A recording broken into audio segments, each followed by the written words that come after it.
Actually, that's long. Okay, I'd like to call this meeting to order. Welcome back, everyone, and Happy New Year. Just before, well, is there any disclosure of pecuniary interest? There being none. We're going to have Acting Director Sarong do her presentation, and we determined that as much as we want to ask questions as we're going through, it's likely some of your answers, anyways, could be answered within her presentation, so we will wait to the end. So, Ms. Sarong, you have the floor. Okay. Good afternoon, members of council, senior management, town staff, and members of the public. I'm here today to provide an overview of how the operating budget is developed, also with a high-level summary of the 2020 operating budget. My presentation is a two-part one.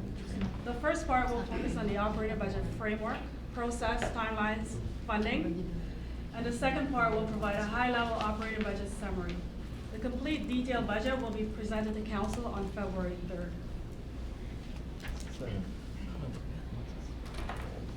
The operating budget covers day-to-day operations, which includes the work plan for the 8 departments listed on this slide. The operating budget also includes the library grant funding. Just point of order. I just had a question. When we had the capital, I thought it was an in-camera training session. Is this not also an in-camera training session? Nope. No? I think it was Because my we're own talking meeting. about specific numbers, pre-budget numbers in a public setting. Capital workshop was also an open session. Okay. Just wanted to thank you for that. As you were. Okay. Each department work plan includes day-to-day programs and services. Some examples of the services are listed on the slide, include winter control, sidewalk maintenance, recreation programs, emergency services, library services, grass cutting, etc. The town's budget process starts around the June timeframe. Department and town staff start off with the 2019 council approved budget to build on the 2020 work plan. Significant time is invested by all staff to develop and prepare this budget. Once the departments have completed their budget and reviewed with finance, senior management thoroughly reviews and finalizes prior to it being presented today to council at this education workshop. On February 3rd, the final budget will be presented in detail to council and also will be published on the website 1 week prior. The budget gets ratified on February 24th by council. All municipalities are required to have a balanced budget under the provincial law, which means all money spent must equal to all money raised. This can be accomplished by either increasing revenue or reducing costs by cutting programs or reducing services. It is important to note that town staff review and monitor their operating budget all year round, which helps to build the next year's work plan. There is reporting back to council on the operating budget after being approved with 2 reports, the operating budget forecast and the final year-end report. This pie chart shows the total expenditures by category for the town.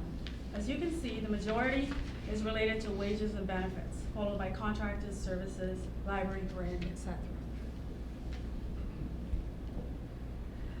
Given the budget must be balanced, revenue raised has to match total expenditures on the prior chart. The majority of revenues for the town is through taxation. Property taxes account for 82% of the revenue, with 79% from property tax, followed by recreation being the second revenue. I would like to highlight that there are revenues coming in from reserves to fund the operating budget, which include debt and one-time programs.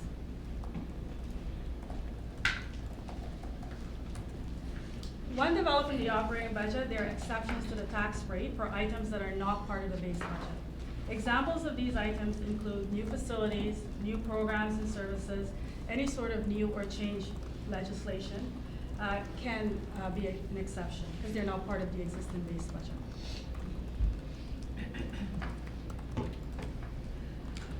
This list highlights all the pressures experienced when we were developing the operating budget. ARC Phase 2, in 2019, the budget was approved with 4 months of cost. In 2020, there is a reflected additional 8 months of cost. There's also annualization for all the positions that were approved in 2019 budget. Another pressure is the foregone revenue that's related to the CIP program, which would go directly to the operating budget. These include planning and/or taxation revenues. Another pressure that the municipality faces is the constant growth. Growth affects the tax rates. New subdivisions that are assumed include new parks to be maintained, new roads to be maintained with winter control and other services. Another cost increase the town faces annually is related to contractual obligations related to collective agreements, wages and benefits, benefit increases. In addition to that, we do have inflationary pressures on contracted services. Even though the town awards the lowest bidder for most contracts, that doesn't, we also end up getting rate increases, which does affect the operating budget. And finally, the last pressure that we face when developing this 2020 budget is with the winter control maintenance. I'm going to pass you over to the Director of Bridgman, who is going to discuss the winter control maintenance with you. Thank you, Sandy. So I'm going to ask Dana and Tim to come up if there's any questions. That we're all going to work on this together as an operations team. For clarity, I just want to talk a little bit about winter control and how it's delivered in the town. It's broken out into two sections, which is the roads, which is managed by Dana's team in the operations side of the business. And then you have the sidewalks and trails and parking lots that are managed by Tim's side of the business, the environmental service workers. So we've broken out the slide into 4 areas of pressures that we are trying to address through a NEPI that we've requested for the 2020 budget. So hours of work legislation, what does that mean? Currently the town has an ESA permit that allows us to work 60 hours in 6 days. However, we have an understanding with our union that we can work our staff 70 hours in 7 days. This is an annual agreement that we meet and discuss with the union. This is under the Employment Standards Act. However, we need to understand that we need to apply 11 hours of rest in a 24-hour window, which we have not been doing. So traditionally, we have only been allowing staff 8 hours free from work. In the 2019 to 2020 winter season, we are working towards the 11 hours of rest for staff in the 24-hour clock. It's important to understand that because that affects the amount of people that we can have bums in seats. So that's an important part of how we're delivering the service. And it's a huge factor in understanding hours of work legislation and how we manage that. The second part of this is what the minimum maintenance standards are. So really it's our guiding document under the Municipal Act. Minimum maintenance standards and the compliance to minimum maintenance standards were developed in corporation and incorporated into the Municipal Act, basically to get relief from the multiple suits that were being legislated or labeled to different municipalities. It's used as a statutory defense in court, and the municipalities must be able to show how we're doing our work through documentation. So there's a significant amount of documentation that happens through the winter control process. We document weather, we document roads, we document everything through GPS. So there's a documentation and there's a requirement for minimum maintenance standards. In order to use the MMS, we need to understand what our classifications of roads are. So we have a number of 3 basic classifications of roads within the town. We have our main roads, which are roads like Roslyn, Harwood, and Church. We have our collector roads, which are Ravenscroft, Williamson, Delaney. And we have secondary roads, which is all of our residential streets. MMS defines how and when we need to service these roads. So obviously main roads, being the highest number of cars on those roads, need to be cleared the first, followed by the collectors, and then the secondaries. So that is how we approach winter within the town. We also are required to perform snow and ice control on town-owned sidewalks and in the prescribed timeframes by the MMS. We're also required to through the legislation to have monitoring of our roads 24 hours a day from November 15th to April 15th in any calendar year. So that was legislation that was brought into effect a number of years ago, 2 years ago. The third pressure that we're seeing under winter control is the number of resources that we have. Operations managed about 400 kilometers of road, 150 kilometers of sidewalks, 40 kilometers of asphalt trails, and 27 municipal parking lots and facilities. We deliver this service with 30 full-time staff and a combination of contracted services. The contracted services support 7 of our roads and 4 of our main sidewalk plowing routes. The resources required to support the winter control program and comply with the hours of work legislation need to be addressed. Over the years, the town has grown, legislative compliance has increased, and the resources required to support the service has not been increased to meet the growth and the service expectations. Back-to-back winter storms and significant snowfall events requires an all-hands-on-deck approach. Managing the service, we have no redundancy built into the resources for unplanned absences and additional work or any emergencies that happen. Senior snow is also backfilled by full-time staff when additional resources are required. As a result, the following work is not being completed as we have to redirect staff to manage winter, that whole hands-on-deck approach. Garbage is not collected, infrastructure repairs are not completed in the appropriate time frame, road occupancies, permits are delayed, forestry and horticulture work is delayed, impacting residents and park users, and special events and other support services are difficult to maintain as all services shift to maintain winter. Staff proposed a phased-in approach to addressing the service level for winter control in 2019 and 2020, with the addition of 2 additional trucks that we've added to the road for this season. In the NEPI that is before council for consideration, we'll be adding 4 additional trucks in the 2021-2022 season. There's a lead time of about 12 to 18 months to be able to tender, complete the analysis, and retain a contractor for this type of work.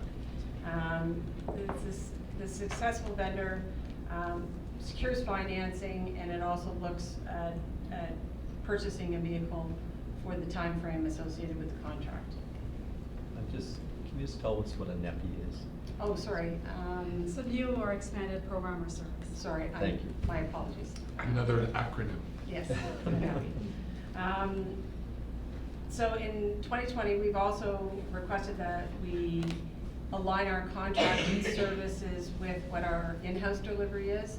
So our contracted services right now start on December the 1st.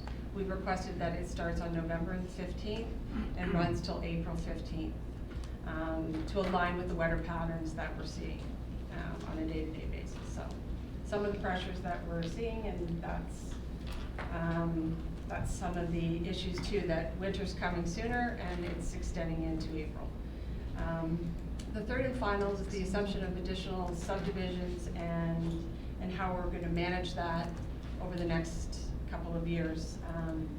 As we're getting to build out, we need to understand how our programs and services are going to maintain our roads over the long term. And we've evaluated this internally, and the hybrid solutions between hiring some additional staff and a contracted services is the preferred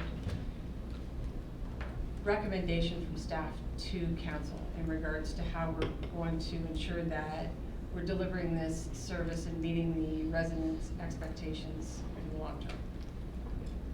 So I'm happy to take any questions on winter control if you have any. So, Or do you want to wait until the end?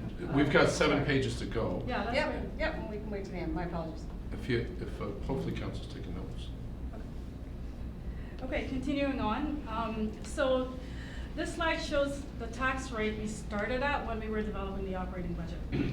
And we started off at 10.09, and we're currently at 4.95. And we were able to get there through continuous review, discussions with staff, senior management, finance. We were able to get the tax rate down. So the next slide, I'm gonna walk you through how we got it. So on this slide, as you can see, the 2020 draft operating budget, the base budget, which is really, the definition is existing services.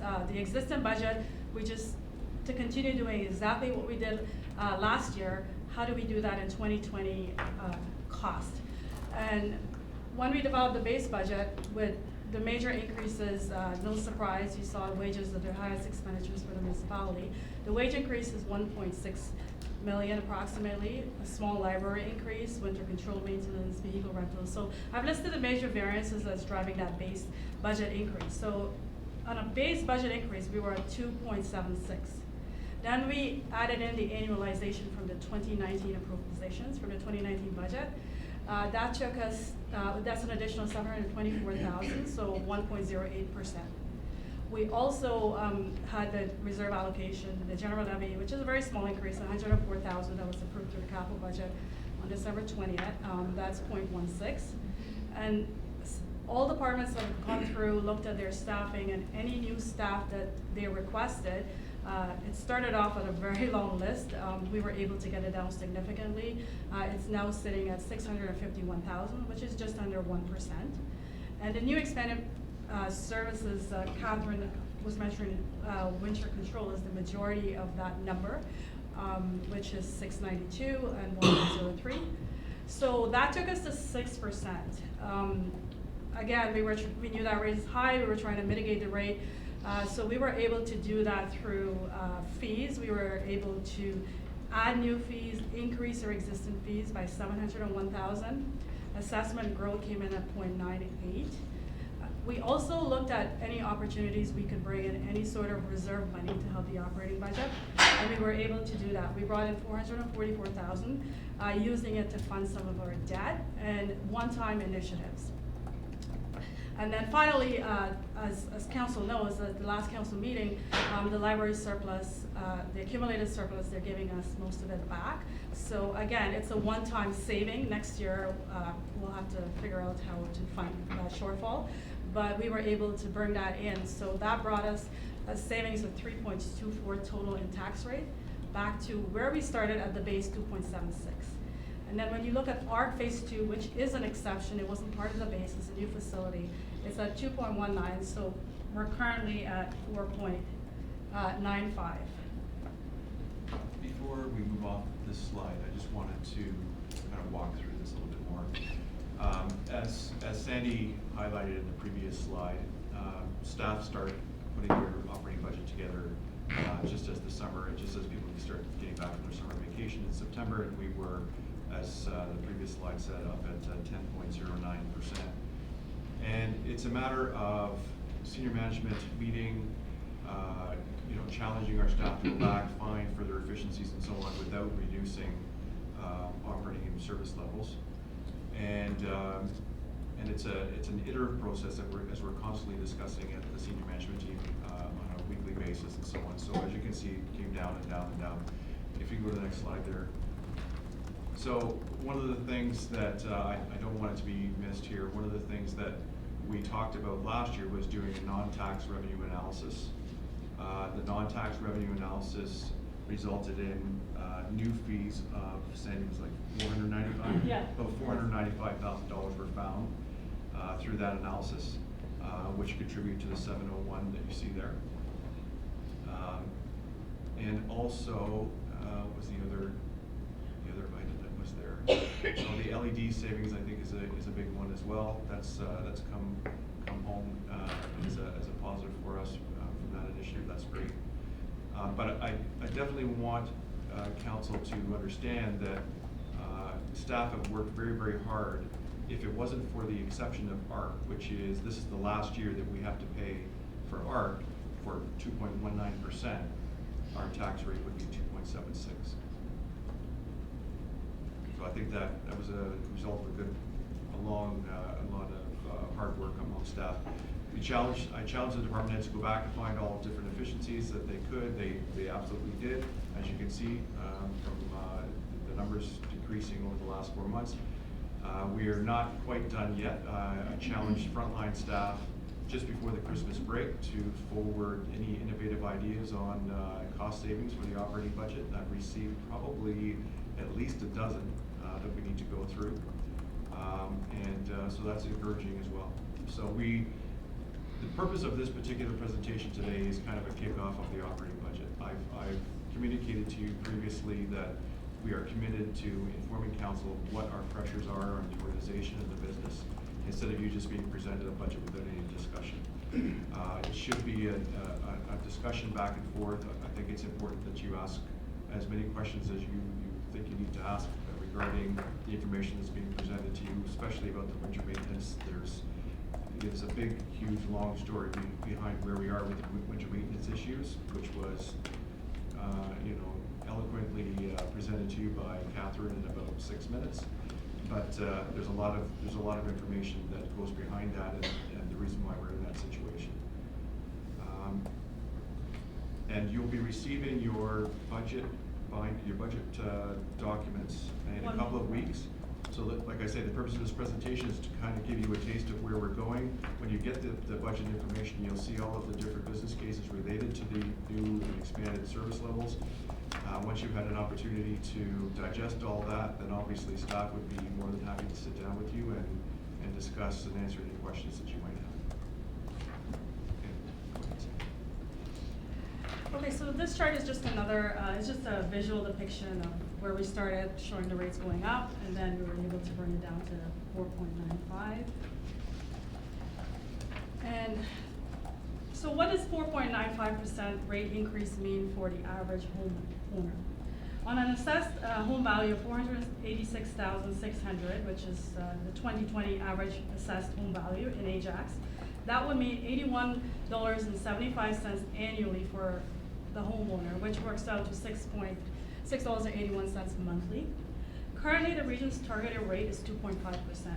If we factor that into the equation, that would mean the overall tax increase for the region's portion would be 73.83, translating into $6.15 monthly. If we combine that, it results in approximately a 2.89 tax rate increase for the homeowner. Again, the region's rate is targeted at this point, so the calculations are based on that. So before we move off this is a very important slide as well. A lot of municipalities. So obviously we would communicate what the town's portion is, but at the end of the day, the tax increase on a homeowner's tax bill when it's combined with the region is 2.89%. So a lot of municipalities are changing the way they are, as we did last year, communicating to the residents that your tax increase on your tax bill from the previous year is actually 2.89%. Yes, the town portion has gone up 4.9%. 2.76 is your base budget to maintain current services, and we've got some asks in there to improve services, but 2.19% of that is to open, is the cost, the last remaining bit of the cost to open the ARC facility. Okay, go ahead. Okay, so this slide is where does your property taxes go? Currently, as you can see on this chart, the majority of the tax, 55% goes to the region, 31% to the town, and 14% to the school board. The town is responsible for setting their tax rate approved by council. The region sets their own tax rate, and the province sets the education tax rate. And to wrap up, I would like to emphasize that the non-discretionary tax rate increase, which includes ARC, the annualization, the small general levy allocation, is really at 3.43%. Our proposed tax rate is, at this point in time, is 4.95, so our additional request is only 1.52%. 1% of a tax rate is approximately $671,000. That's what it translates into. Before I open up the floor for any questions, should you know anything else about that? So we'll open it up for questions. 671,000. 71. Thank you, Acting Director Sarong, for your presentation. We'll go for questions now from council, starting with Regional Councillor Lee. Thank you very much, and thank you to staff for preparing this. It's obviously never an easy time of the year to have these discussions, but my few questions were, we had a segment that measured our contracted services. That includes all the consultants we hire for various studies. That's included in that total, correct? Correct. So, CEO Baker had ultimately said that, you know, we had reduced things to the utmost minus maybe a dozen suggestions. Anything else would require a reduction of service. What does that mean? So, I mean, like, there's obviously varying levels of reduction of service. Stuff like fire, we can't reduce, but have we ever gave out or examined a scenario where we do reduce services, what those services would be, and what savings that would result to the taxpayer? Sandy, can you go back to slide 14, please? Sorry. So on this page here, if you were in, as part of that so the 2.19% for ARC, that's Gonna happen, yeah. It's gonna happen. The 2.76% there also includes the line of new staff and the line of new and expanded services. Those are two areas of new asks that we are bringing forward. Other areas that you see above under base budget, those are the costs of doing business, turning the lights on, hydro, all that kind of stuff. All of our contracts that have gone up and so on.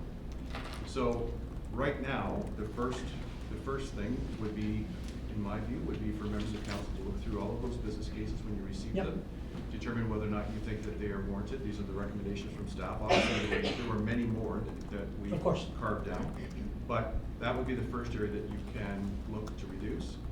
As far as reducing levels of service, I would like, if that's council's wish, I would like the council direction to send us back to look for things like that, and to send us looking where they would want us to reduce those levels of service.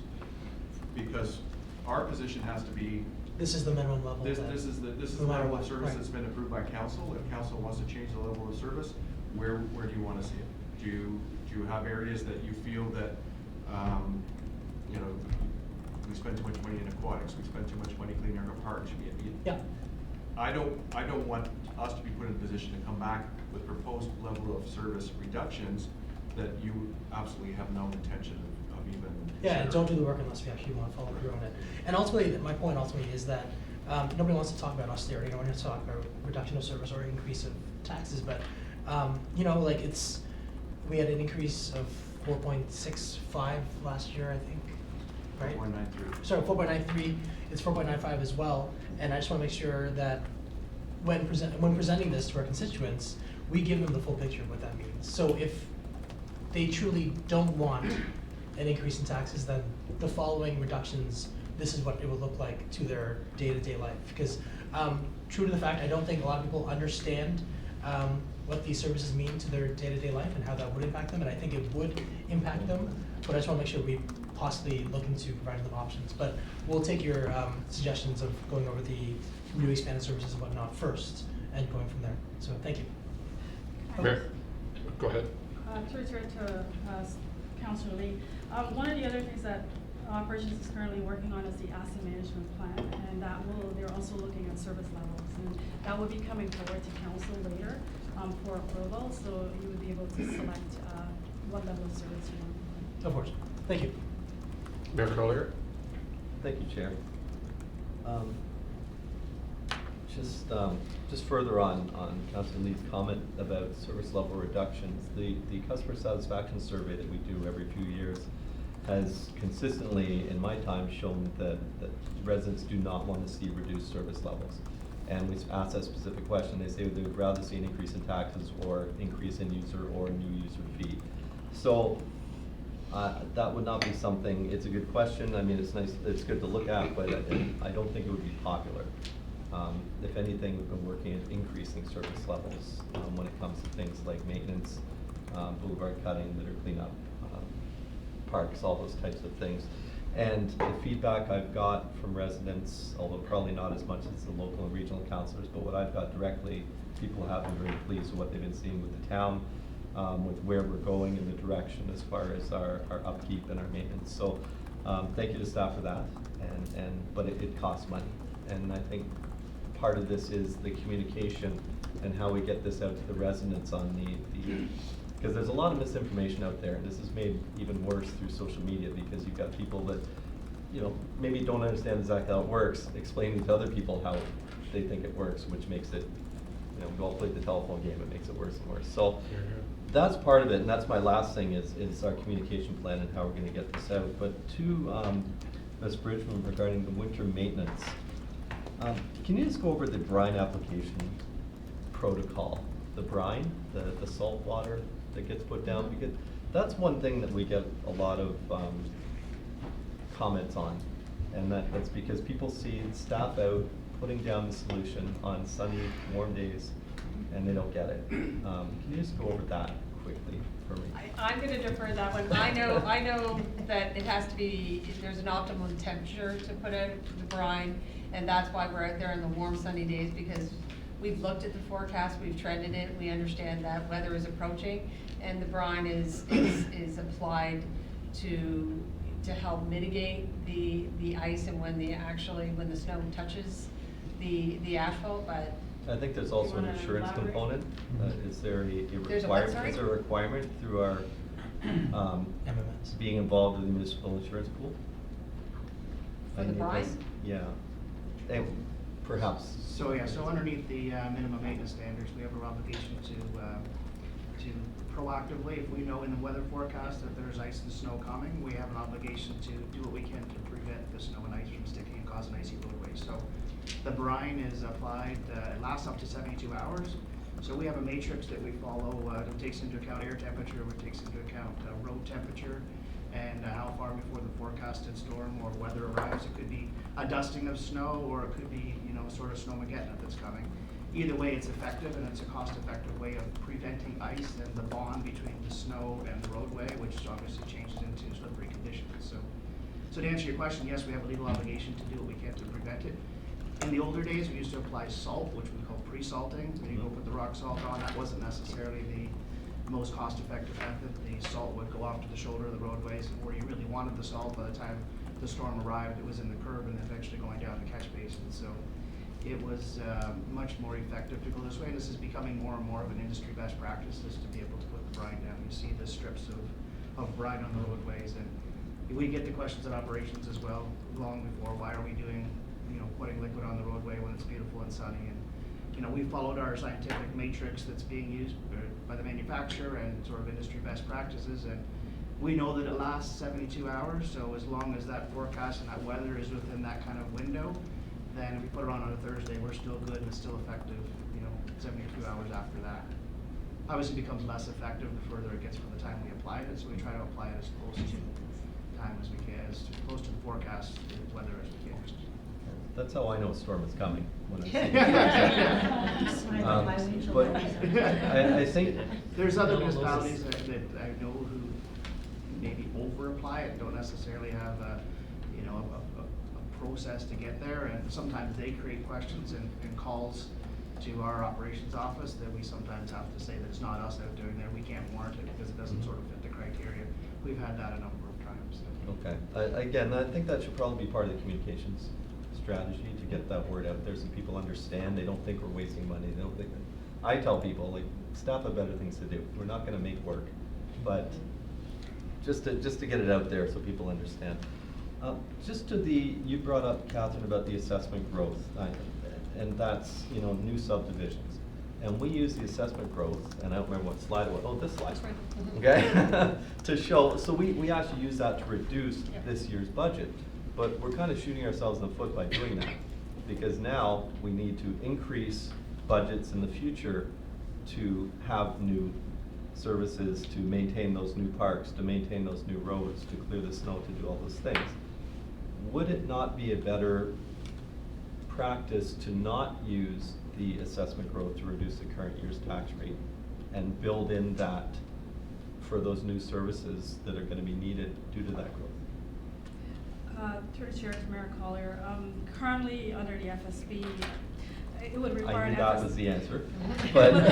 would require an FSB update, and it would be a strategy that looks at really trying to figure out exactly how much the cost is related to subdivisions and trying to compare that to what the assessment growth is. But it would be a strategy that can be recommended to council to be endorsed, to use assessment growth to fully fund any growth related. I guess on the good side, there's not a lot more growth to be had. I mean, there's not a huge amount more of residential growth. Well, Well- through the chair. There's lots of growth potential. Okay, New greenfield subdivisions, no. Like northwest Ajax, Church and Taunton, north of the hydro corridor, last of our greenfield development. But that's not to say Durham Center, Rio Can comes in and wants to do a master plan and redevelop that, and there's an introduction of new municipal roads and parks and all that stuff through those lands. That's, you know, we're gonna see intensification and infill development, which is gonna, you know, increase densities, intensification, more need for parks and open spaces in areas that have higher intensification, higher populations, roads to get those people around, different types of roads, given our constraints with our, you know, size of our municipality and the, you know, already in place infrastructure. So there's still gonna be growth. We're still gonna grow. maybe I should have clarified, Yeah. not as much growth, I guess. But just to the financial sustainability plan, I would suggest that when we do the review of that this year, I can say this year now, that's be something we look at perhaps changing so we don't get in that situation. So it's nice to reduce it this year, but we know we're probably gonna have to add it going forward to maintain those service levels for the news. So just want to make that comment. New staff requests. Last year, we approved 18 new staff positions, I believe. I think it was 18. Actually, no, in the end, I think it was 22 after we made the amendment on budget day. Yeah, so we hired 22 new people, and this is the result of that this year, which is the annualization of 1.08%. So I just want to be clear for council, and correct me if I'm wrong, but the 651,000 new staff requested in 2020, or 1%, we are basically making it so next year we're starting at 1%. Is that accurate? Through the chair to America. For annualization? Because some of those positions are part-time, there is no annualization impact, they're seasonal Okay. staff. So I do have the calculated annualization at this point in time is 365,000. Okay, so we're at a For half resulting from percent these. approximately next year through this year. Correct. Okay, I just wanted to make that clarification because it's, when we did that last year, I knew, but I didn't realize it was gonna be a full 1% this year for annualization, or 1.08, which, again, as part of the communications, I mean, on the rec center, for instance, residents today didn't know when that phase 2 was approved, when was it, 4 years ago, that this is gonna be a 2.18% increase in 2020. And it's unavoidable. It has to. You can't spend $30 million expanding a rec center and not staff it, right? So knowing that we're starting at 2.18% is an important thing when you're explaining to people. Also, very important to explain to them that it's not a 4.95% if that's the final number across the board. It's a 2-point-something annual or blended rate with the region, because that's, again, a lot of that misinformation that's out there. And I think it's more about education. Like, we're getting education, but I think everybody needs to get the same education so they all understand. My final is just the library surplus, because you've shown it here as a reduction, but on December 20th, you approved a policy to, one, create a reserve fund, I think it was $200,000, and also allow the library to use their surplus to reduce their next year's grant. So if we show this here as a reduction, how are we allowing the library to use that to reduce their grant? Through the chair to Mayor Collier, so this surplus is accumulated as a big number because it's accumulated over at least 10 years. The library's surplus generally is small, and so when they're doing their annual grant request, we thought the best way, because their financial statements are not completed and audited until March of the following year, budget requests are due 4 months prior by November. So we thought it would be prudent to just take that small surplus, once it's final and we know the numbers are accurate, to use to mitigate the library grant request. But is this the accumulated surplus? This is the accumulated surplus Okay. over 10 years. So this Yeah. won't be every year, this is No. the last, okay, and that's, does it say that? It'll be a lot smaller. Library, okay, so, I'm off the hook, it doesn't say accumulated surplus. I was thinking if that's their surplus for last year, that's a large number, but okay, so it was 573 and we left 200 in the reserve and the other 373 is going back in to reduce this year's budget, but it's a one-time. Correct. Got it, okay. Thank you very much. I'm looking forward to receiving the package when it's available, and I know you get it to us nice and early, which is great, and I appreciate it, and the regional councilors will learn that we don't get it from the region anywhere near as early. And that makes it for a much more difficult thing. So thank you, you guys do a great job. Thanks. Thank you, Mr. Mayor. Regional Councilor Crawford. Thank you through you, Mr. Chair. Thank you for this report. It's always helpful to get the heads up when you're asking for more money. LED savings. So the 192,000, is that just to clarify, the difference between what we spent prior to putting them in and what we saved after we put them in? That's it. So it's a one-time savings? Through the chair to Mayor Crawford, that's an Mayor incremental Crawford. increase. Oh, I got a promo. There you go. Ooh, is that a raise? You're not getting a pay raise now. Oh, sorry. She's not the mayor. We need another increase. She was deputy. Yeah, she was deputy. That's okay. So it's a combination of the rebate. So there's the rebate Okay. that we received for the Save on Energy, and there's the hydro reduction as well. So there's both. So have we completed the we haven't completed the whole town on this, right? So We we're haven't gonna gone into the continue this- neighborhoods yet. I'm sorry, what? The neighborhoods? Okay. We haven't done all the neighborhoods. No. So we'll see continual savings on this. This isn't like a one-time thing. It'll get better. It will get better. It will get better, but the LED strategy that was approved by council is actually completed. All the Cobra heads were completed in 2019 based on the changes to the Save on Energy program and the federal gas tax available funding that we had available. And the pricing that we were receiving actually for the LEDs, we were able to escalate and move that project forward and complete it in 2019.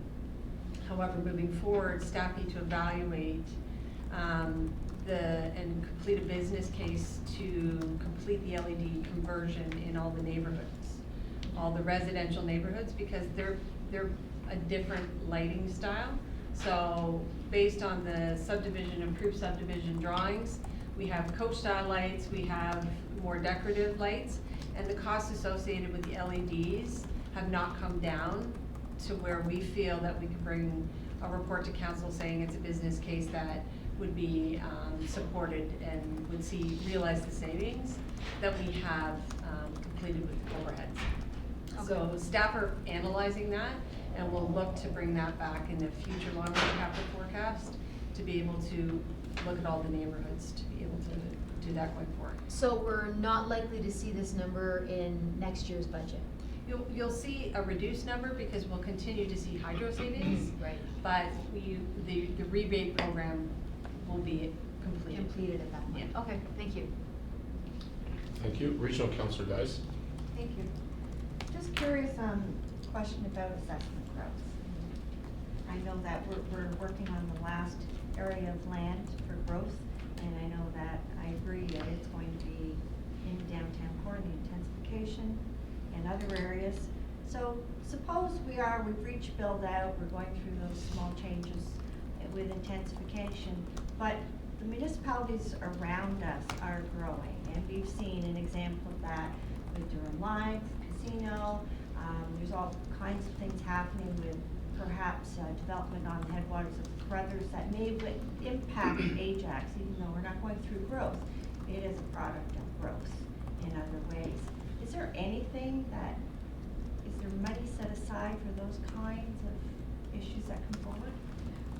Through the chair to Regional Council Dice.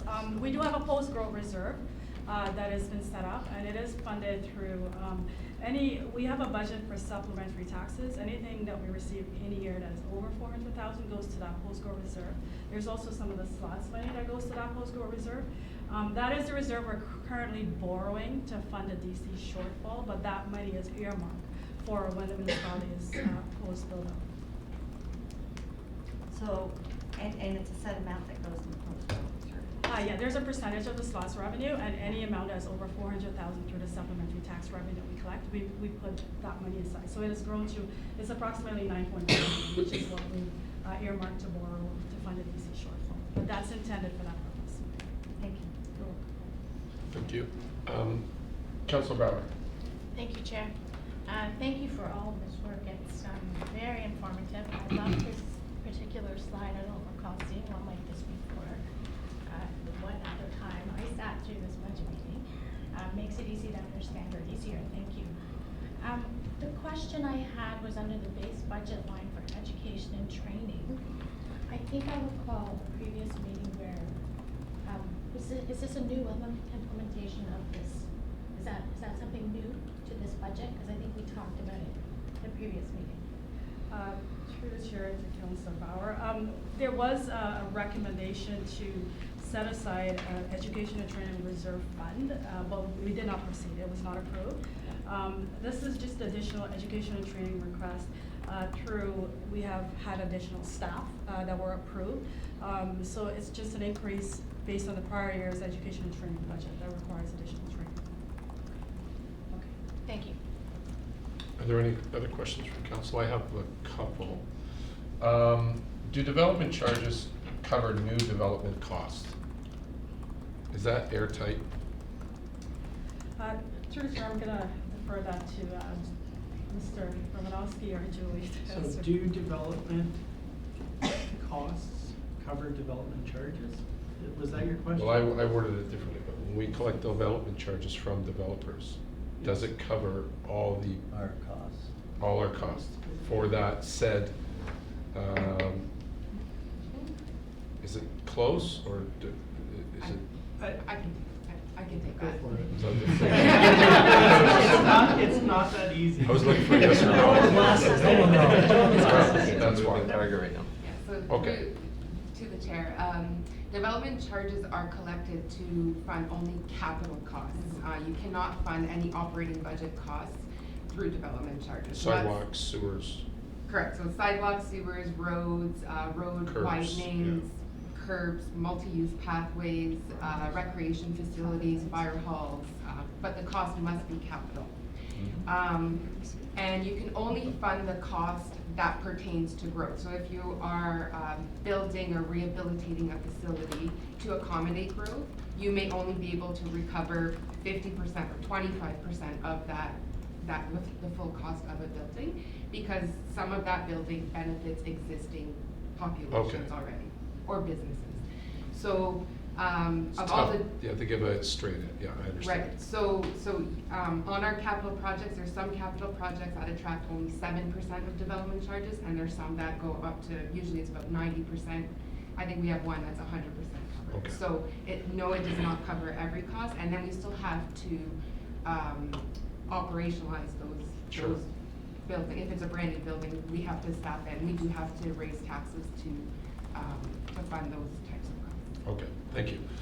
Second question, for snow removal and grass cutting and the like, are contracts based on timeline, or are they per event hourly? Is it like piecework, or if we sign a contract with a company to cover all our grass cutting? So it's done through